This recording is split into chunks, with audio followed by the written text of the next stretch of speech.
21,000 കോടിയിലധികമാണ് ഈ വർഷം, അതായത് നമ്മൾ കടക്കിണിയിലേക്ക് പോകുന്നു എന്ന് എപ്പോഴും കരഞ്ഞുകൊണ്ടിരിക്കുന്ന ഈ വർഷം നമ്മൾ പിരിച്ചെടുക്കാനുള്ളത് 21,000 കോടിയിലധികമാണ്. നമ്മുടെ സെക്രട്ടേറിയറ്റ് മുഴുവനും ഡിജിറ്റൈസ് ചെയ്തു എന്നാ പറയുന്നത്. പക്ഷേ കമ്പ്യൂട്ടേഴ്സ് ഒക്കെ അവിടെ ഇരിപ്പുണ്ട്. തൊഴിലാളികളൊക്കെ പഴയ രീതിയിൽ 10 × 5 50 എന്ന് കണക്ക് കൂട്ടിയുമാണ് ഇപ്പോഴും അവിടുത്തെ പ്രകടനം നടക്കുന്നത്. പ്രതിസന്ധിയിൽ നിന്ന് കരകയറാൻ പറ്റണമെങ്കിൽ നഷ്ടത്തിലോടുന്ന പൊതുമേഖലാ സ്ഥാപനങ്ങൾ വിറ്റഴിക്കണം, അതുമല്ലെങ്കിൽ അവയെ ലാഭകരമാക്കണം. പക്ഷേ ഈ കണ്ടിന്യൂസ് ആയിട്ട് ഭരണം വരുമ്പോഴേക്കും സച്ചിദാനന്ദൻ പറഞ്ഞതുപോലെ അതിൻ്റെതായ കളങ്കങ്ങൾ ഉണ്ടാകും. 21,000 കോടിയിലധികമാണ് ഈ വർഷത്തെ ബഡ്ജറ്റില്, അതായത് ടേബിൾ A48 ഒന്ന് നോക്കിയാൽ മതി. 21,000 കോടിയിലധികമാണ് ഈ വർഷം, അതായത് നമ്മൾ കടക്കിണിയിലേക്ക് പോകുന്നു എന്ന് എപ്പോഴും കരഞ്ഞുകൊണ്ടിരിക്കുന്ന ഈ വർഷം നമ്മൾ പിരിച്ചെടുക്കാനുള്ളത് 21,000 കോടിയിലധികമാണ്. അപ്പൊ എന്തുകൊണ്ടാണ് നികുതി പിരിവ് ഇങ്ങനെ നടക്കാതെ പോകുന്നത് എന്ന് നമ്മൾ ആലോചിക്കണ്ടേ? കഴിഞ്ഞ മാർച്ചിലേക്ക് എത്തുന്നതിന് തൊട്ട് മുൻപ് നാരങ്ങാനം വില്ലേജിലെ ഒരു വില്ലേജ് ഓഫീസർ ചുമതലയേറ്റു. നിങ്ങൾ അതൊക്കെ ഓർക്കുന്നുണ്ടാവും, കാരണം അത് പത്രത്തിലൊക്കെ വലിയ വെണ്ടയ്ക്ക് അക്ഷരത്തിൽ വന്നത്, ആ ചാനലുകളിൽ ചർച്ചയൊക്കെ ചെയ്തതാണ്. നാരങ്ങാനം വില്ലേജ്, അതായത് ഇടുക്കി ജില്ലയില്. ഈ വില്ലേജ് ഓഫീസർ അവിടെ സ്ഥാനമേറ്റു കഴിഞ്ഞപ്പോഴത്തേക്കും മാർച്ച് ആകാറായി, ഒരു ജനുവരി ഫെബ്രുവരി ഒക്കെ ആയി. അപ്പൊ മാർച്ച് ആകുമ്പോഴത്തേനും ഈ കുടിശ്ശികയെല്ലാം കണ്ടെത്തി വിളിച്ച് വിവരം അറിയിക്കണം, ഫോളോ അപ്പ് ചെയ്യണം.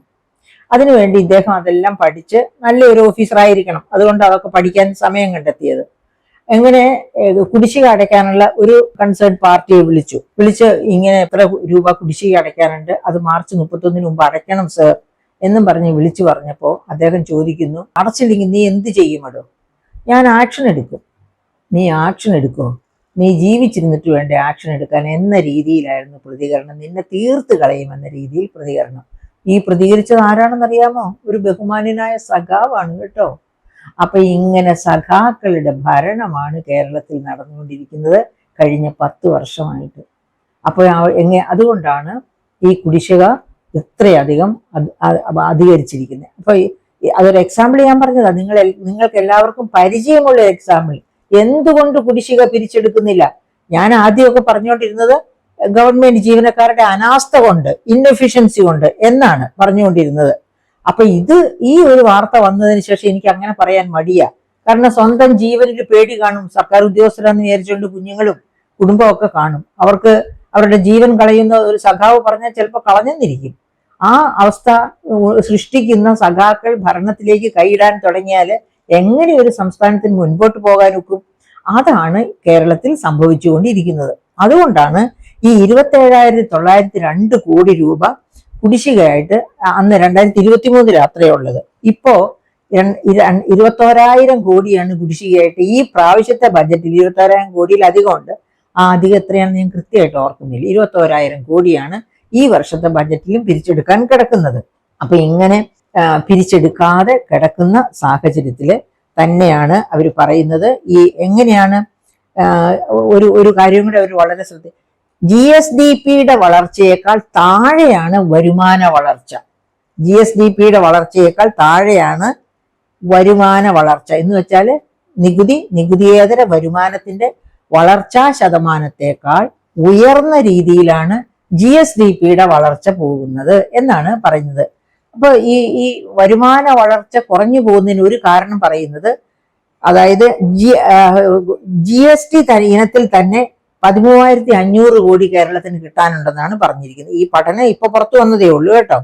അപ്പൊ ആ പഠനത്തിൽ അവർ പറഞ്ഞ 13,500 കോടി GST ഇനത്തിൽ തന്നെ കിട്ടാനുണ്ട്. അത് ഏത് GST ആയിരിക്കും? Inter state GST. അതാണ് IGST എന്ന് പറയുന്നത്. ആ ഇന്റഗ്രേറ്റഡ് GST ആയിരിക്കാം. അതായത് അതിന്റെ ബജറ്റിംഗ് ബ്രീഫിന്റെ ആ ഒരു കോളം നോക്കിയാൽ നമുക്കറിയാം, ബ്ലാങ്ക് ആയിട്ട് കിടക്കുക ആ കോളം എല്ലാ വർഷങ്ങളിലും. എന്ന് വെച്ചാൽ 2017 ഈ നികുതി പിരിവ് GSTക്ക് കൊടുത്തതിന് ശേഷം ഉള്ള വർഷങ്ങളിലൊന്നും IGSTയുടെ പിരിച്ച ഫണ്ട് കേരളം മേടിച്ചിട്ടില്ല. കേരളം മേടിക്കാത്തത് കേരളത്തിന്റെ തന്നെ ഇൻഎഫിഷ്യൻസി കൊണ്ടാണ്. ഇങ്ങനെ ഇത്ര എമൗണ്ട് കിട്ടാനുണ്ട് എന്നുള്ളത് കൃത്യമായിട്ട് കണക്ക് കണ്ടെടുത്ത് പോകണം. ഇവിടെ എല്ലാം ഡിജിറ്റൈസ് ചെയ്തു എന്നാ പറയുന്നത്. നമ്മുടെ സെക്രട്ടേറിയറ്റ് മുഴുവനും ഡിജിറ്റൈസ് ചെയ്തു എന്നാ പറയുന്നത്. പക്ഷേ കമ്പ്യൂട്ടേഴ്സ് ഒക്കെ അവിടെ ഇരിപ്പുണ്ട്. തൊഴിലാളികളൊക്കെ പഴയ രീതിയിൽ 10 × 5 50 എന്ന് കണക്ക് കൂട്ടിയുമാണ് ഇപ്പോഴും അവിടുത്തെ പ്രകടനം നടക്കുന്നത്. പിന്നെ എങ്ങനെയാണ് ഡിജിറ്റൈസേഷൻ എന്ന് പറഞ്ഞ് എല്ലാ ചെലവുകളും വരുത്തി വയ്ക്കുന്നു, പക്ഷെ അതിന്റെ ഒന്നും അഡ്വാൻറ്റേജ് എടുക്കുന്നില്ല. അതുകൊണ്ടാണ് GST ഒക്കെ എങ്ങനെയാ കളക്ട് ചെയ്യുന്നത്? അതായത് ഈ ബിൽ വഴിയായിട്ടാണ്. അപ്പോൾ ഒരു സാധനം ട്രക്കിലേക്ക് കയറ്റുമ്പോൾ തന്നെ ഈ വേ ബിൽ, അതായത് ആ ഇലക്ട്രോണിക് സിസ്റ്റത്തിലേക്ക്, ആ GST പോർട്ടലിലേക്ക് എത്ര കോടിയുടെ ഉൽപ്പന്നമാണ് പോകുന്നത്, എത്ര നികുതിയാണ് അടച്ചത്, അത് GST പോർട്ടലിലേക്ക് എല്ലാം ക്ലിയർ ആയിട്ട് പിന്നെ റെക്കോർഡ് ചെയ്യുകയാണ്. അങ്ങനെ ചെയ്യുന്ന കാര്യങ്ങൾ വേണ്ട രീതിയിൽ പഠിച്ച് എത്രയാണ് IGST കിട്ടേണ്ടത് എന്ന് പഠിച്ച് വിവരം തിരക്കി മേടിച്ചെടുക്കേണ്ട ചുമതല സംസ്ഥാനത്തെ പിന്നെ ഈ പറയപ്പെട്ട GST ഓഫീസിൽ വർക്ക് ചെയ്യുന്നവരാണ്. അവരത് എന്ത് ചെയ്യുന്നു എന്ന് നമുക്ക് അറിഞ്ഞുകൂടാ. എന്തായാലും കാര്യക്ഷമത ഇല്ല, ബിഗ് സീറോ ആണ് എന്നതിന്റെ തെളിവാണ് ഈ IGST കോളമൊക്കെ ഇങ്ങനെ വെറുതെ കിടക്കുന്നത്. പിന്നെ വേറെ അത്യാവശ്യമായിട്ട് പറയാനുള്ള ഒരു കാര്യം എന്താണെന്ന് വെച്ചിട്ടുണ്ടെങ്കിൽ ഈ പൊതുമേഖലാ സ്ഥാപനങ്ങളുടെ അടുത്തേക്ക് പോകുന്ന എന്തിനാ? അതിനു മുമ്പേ പറയേണ്ട കാര്യമുണ്ട്. നമുക്ക് വെൽഫെയർ ബോർഡ്സ് എത്രയാ? 42 വെൽഫെയർ ബോർഡ്സ് ഉണ്ട് കേരളത്തില്. പണ്ട് ഒരു പ്രിൻസിപ്പൽ സെക്രട്ടറി തന്നെ ഞാനുമായിട്ട് ഡിസ്കസ് ചെയ്യുമ്പോൾ പറഞ്ഞിട്ടുണ്ട്, ഞാൻ അദ്ദേഹത്തിന്റെ പേര് പറയുന്നില്ല, അദ്ദേഹം അന്ന് LDF-നോട് വലിയ ആഭിമുഖ്യമൊന്നും ഇല്ലായിരുന്നു, ഇപ്പൊ അദ്ദേഹം LDF-നോട് ഭയങ്കര ആഭിമുഖ്യത്തിൽ ഇരിക്കുകയാണ്. അപ്പൊ ഞാൻ ആ പേര് പറയുന്നില്ല. അദ്ദേഹം പറഞ്ഞു, ഈ 42 വെൽഫെയർ ബോർഡ്സും കൂടി ചെയ്യുന്ന ജോലി ഒരൊറ്റ വെൽഫെയർ ബോർഡിന് ചെയ്യാവുന്നതല്ലേ ടീച്ചറെ? ഞാൻ പറഞ്ഞു, തീർച്ചയായിട്ടും അതെ. ഇത്രയും ജനങ്ങളുടെ, ഈ 3,57,00,000 ജനങ്ങളുടെ കാര്യം മുഴുവനും ഒരു ഒറ്റ ഗവൺമെന്റ് അല്ലേ ചെയ്യുന്നത്. അപ്പോൾ പിന്നെ കുറച്ച് ഹാൻഡിക്രാഫ്റ്റ്സിൽ വർക്ക് ചെയ്യുന്നവർ, തൊഴിൽ ചെയ്തുകൊണ്ടിരിക്കുന്നവര്, കശുവണ്ടി തൊഴിൽ ചെയ്തുകൊണ്ടിരിക്കുന്നവര്, വണ്ടി ഓടിച്ചുകൊണ്ടിരിക്കുന്നവര്, വർക്ക്ഷോപ്പ് പണി ചെയ്തുകൊണ്ടിരിക്കുന്നവർ, ഇവരെയൊക്കെ പിൽക്കാലത്ത് ഇവരുടെയൊക്കെ വെൽഫെയറിന് വേണ്ട പെൻഷൻ കൊടുക്കണം. ആ പെൻഷൻ കൊടുക്കലെല്ലാം പിന്നെ ഒരൊറ്റ ബോർഡിന്റെ അടുത്ത് ചെയ്യാവുന്നതേ ഉള്ളൂ എന്ന് പറഞ്ഞിടത്താണ് 42 വെൽഫെയർ ബോർഡ്സ്. 42 വെൽഫെയർ ബോർഡ്സ് ഉണ്ടെങ്കിലേ ഒരു ബോർഡിന് ഒരു ചെയർമാനും കുറച്ച് വർക്കേഴ്സും ആ വേണ്ടത്. 42 ബോർഡ്സ് ഉണ്ടെങ്കിൽ 42 ചെയർമാൻ, 42 വണ്ടികൾ. നമുക്കറിയാം, കഴിഞ്ഞ വർഷം ഖാദി ബോർഡിന്റെ ചെയർമാന് വേണ്ടി 35 ലക്ഷത്തിന്റെ ഒരു കാർ ഇടക്കാലത്ത് വാങ്ങിച്ചത്. ഞാൻ ഇനി അതിന്റെ ഡീറ്റെയിൽസിലേക്ക് പോകുന്നില്ല. അതായത് 10 വർഷത്തിൽ കുറവ് മാത്രം 12 വർഷമായ ഒരു വണ്ടിയാണ് അദ്ദേഹം ഉപയോഗിച്ചിരുന്നത് 35 ലക്ഷത്തിന്റെ. ആ 35 ലക്ഷത്തിന്റെ 12 വർഷമായ വണ്ടി മാറ്റിക്കളഞ്ഞ് പുതിയ വണ്ടി വാങ്ങിച്ചു 35 ലക്ഷത്തിന് എന്ന് പറയുമ്പോൾ എത്ര അഹങ്കാരികളാണ് ഇതിന്റെയൊക്കെ തലപ്പത്തേക്ക് വരുന്ന രാഷ്ട്രീയക്കാർ. അതൊക്കെ വെറും രാഷ്ട്രീയക്കാരാണ് തലപ്പത്തേക്ക് വരുന്നത്, യാതൊരു എക്സ്പെർട്ടൈസും ഇല്ലാത്തവര്, എഫിഷ്യൻസി തൊട്ട് തെറിച്ചിട്ടില്ലാത്തവര്. അത്തരക്കാരെ വെൽഫെയർ ബോർഡ്സിൽ ഇരുത്തി ആ വെൽഫെയർ ബോർഡും ആ ബോർഡിന്റെ കീഴെ വർക്ക് ചെയ്യുന്ന ആ സിസ്റ്റവും മുഴുവനും ഫെയിലാകുന്നു. ഇതെല്ലായിടത്തും നമ്മൾ കാണുന്ന കാര്യങ്ങൾ പുറംവാതിൽ നിയമനം കാരണം കൊണ്ട്.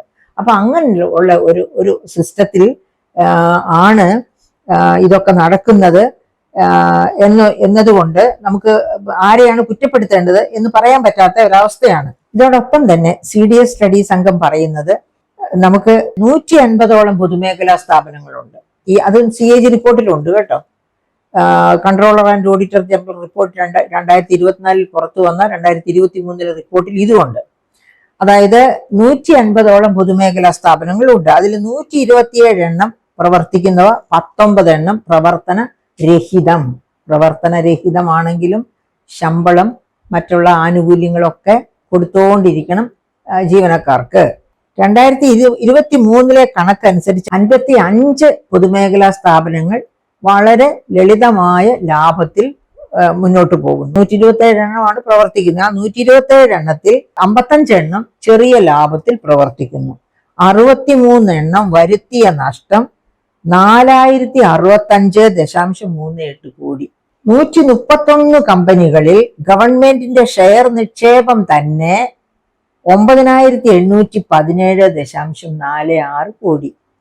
അപ്പൊ ഈ പറയപ്പെട്ട നഷ്ടത്തിലോടുന്ന കമ്പനികളിൽ ചിലത് ലാഭത്തിലും ഓടുന്നു. 131 കമ്പനികളിലായി ഗവൺമെന്റ് അടച്ചിരിക്കുന്ന 9817.46 കോടി. 3 കമ്പനികൾ മാത്രം ഡിവിഡൻഡ് ഡിക്ലെയർ ചെയ്തിട്ടുണ്ട്. 2023 കേസായി പറയുന്നത്. 3 കമ്പനികളെ ഡിവിഡൻഡ് ഡിക്ലെയർ ചെയ്തിട്ടുള്ളൂ. അത് 3.23 കോടി മാത്രം, എല്ലാവർക്കും കൂടിയുള്ള ഡിവിഡൻഡ്. ഗവൺമെന്റ് കടം വാങ്ങി ഈ കമ്പനികളിൽ ഇൻവെസ്റ്റ് ചെയ്തിരിക്കുന്നതോ 10,002 കോടി മൂലധന നിക്ഷേപം നടത്തിയിരിക്കുന്നത് 10,002 കോടിയാണ്. അപ്പോ നമ്മൾ ഈ കടം വാങ്ങുന്ന പണം മൂലധന ചെലവിനെ ഉപയോഗിക്കാവൂ എന്ന് പറയും. ഇവിടെ കടം വാങ്ങി മൂലധന ചെലവിനാണ് ഉപയോഗിച്ചിരിക്കുന്നത്. പക്ഷെ ആരുടെ മൂലധന ചെലവിന്? ഇത് ഗവൺമെന്റിന്റെ നേരിട്ടുള്ള മൂലധന ചെലവ് അല്ല. പബ്ലിക് സെക്ടർ അണ്ടർടേക്കിങ്സ്, അതിനകത്ത് തൊഴിലാളികളെ ഇഷ്ടം പോലെ, അവർക്ക് തിരികെ കയറ്റുന്ന തൊഴിലാളികൾ അധികം പേരും. അപ്പൊ ഇങ്ങനെയുള്ള കാരണങ്ങൾ. അപ്പോൾ എന്താണ് CDSന്റെ പഠനം പറയുന്നത്? ലാഭകരമല്ലാത്ത കമ്പനികൾ വിറ്റഴിക്കുക. അങ്ങനെയാണ് CDS. അങ്ങനെ എങ്കിൽ മാത്രമേ സംസ്ഥാനത്തിന് ഈ കടക്കെണിയിൽ നിന്ന്, അല്ലെങ്കിൽ ഈ ഫിസ്ക്കൽ ക്രൈസിസിൽ, ധനപ്രതിസന്ധിയിൽ നിന്ന് കരകയറാൻ പറ്റണമെങ്കിൽ നഷ്ടത്തിലോടുന്ന പൊതുമേഖലാ സ്ഥാപനങ്ങൾ വിറ്റഴിക്കണം. അതുമല്ലെങ്കിൽ അവയെ ലാഭകരമാക്കണം. ലാഭകരമാക്കാൻ പറ്റും. അതായത് ആ ലാഭകരമാക്കാനുള്ള കണ്ടീഷൻസ് ഒക്കെ കൊടുത്ത്, തൊഴിലാളികൾക്ക് പിന്നെ പരിശീലനം കൊടുക്കണമെങ്കിൽ അത് കൊടുത്ത്, അവരുടെ ടെക്നോളജി അപ്ഗ്രഡേഷൻ വേണമെങ്കിൽ അത് നടത്തി, അങ്ങനെ കുറച്ചും കൂടി മൂലധന ഇൻവെസ്റ്റ്മെന്റ് വേണമെങ്കിൽ അത് ചെയ്ത് അവയെ ലാഭകരമാക്കാം. ഒന്നുകിൽ ലാഭകരമാക്കുക, അതല്ലെന്നുണ്ടെങ്കിൽ വിറ്റഴിക്കുക. ഇതാണ് CDS പറയുന്ന ഇത്. അപ്പൊ ഇങ്ങനെ പോകുന്ന കേരളത്തിന്റെ ഒരവസ്ഥയാണ് CAG പറഞ്ഞിരിക്കുന്നത്. 6 ലക്ഷം കോടി കടത്തിലേക്ക് എത്തിയിരിക്കുകയാണ്. ഇനി ഈ ബജറ്റിൽ വന്നിരിക്കുന്ന കടവും പിന്നെ നമ്മുടെ എന്താ പറയുക സഞ്ചിത കടവും എല്ലാം കൂടി കണക്ക് കൂട്ടി CAGയുടെ റിപ്പോർട്ട് ഒക്കെ ഇനി വരാനിരിക്കുന്നതേ ഉള്ളൂ. അപ്പൊ ഇത് 2025-26 വരെയുള്ള കഥകളാണ് ഈ പറഞ്ഞത് മുഴുവനും.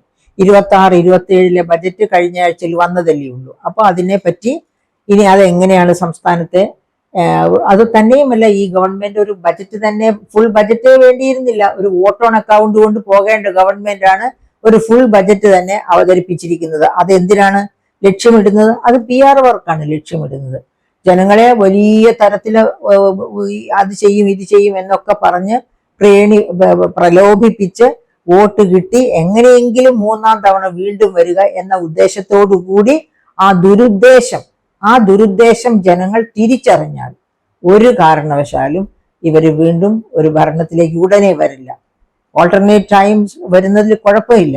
അത് എല്ലാ പക്ഷത്തെയും, അതായത് ഭരണപക്ഷത്തെയും പ്രതിപക്ഷത്തെയും നന്നാക്കാൻ സഹായിക്കും. പക്ഷേ ഈ കണ്ടിന്യൂസ് ആയിട്ട് ഭരണം വരുമ്പോഴേക്കും സച്ചിദാനന്ദൻ പറഞ്ഞതുപോലെ അതിൻ്റെതായ കളങ്കങ്ങൾ ഉണ്ടാകും. അതായത് ഞാൻ നേരത്തെ പറഞ്ഞ സച്ചിദാനന്ദൻ പറഞ്ഞതിനേക്കാൾ ഉപരി ഞാൻ നേരത്തെ പറഞ്ഞ ജെയിംസ് ഓട്ടിസൺ ചൂണ്ടിക്കാണിക്കുന്ന ആ തെറ്റുകൾ, അതായത് അഹങ്കാരം, ആർത്തി, കാമം, അത്യാർത്തി, എന്താ പറയുക അലസത, എൻവി, ഇങ്ങനെയുള്ള ദുർഗുണങ്ങളൊക്കെ മനസ്സിലുണ്ടാകും. ജനങ്ങളെ മറക്കും. ആർക്ക് വേണ്ടിയാണോ തിരഞ്ഞെടുക്കപ്പെട്ടു വന്നത് അവരെ മറക്കും. അപ്പൊ അവരെ മറക്കാതിരിക്കണം എന്നുണ്ടെങ്കിൽ കർശനമായ നിയന്ത്രണം. ആരാണ് നിയന്ത്രിക്കേണ്ടത്? ജനങ്ങൾ എങ്ങനെയാണ് ഒരു ഗവൺമെന്റിനെ നിയന്ത്രിക്കുക? അവരുടെ വോട്ട് അധികാരം ഉപയോഗിച്ച്.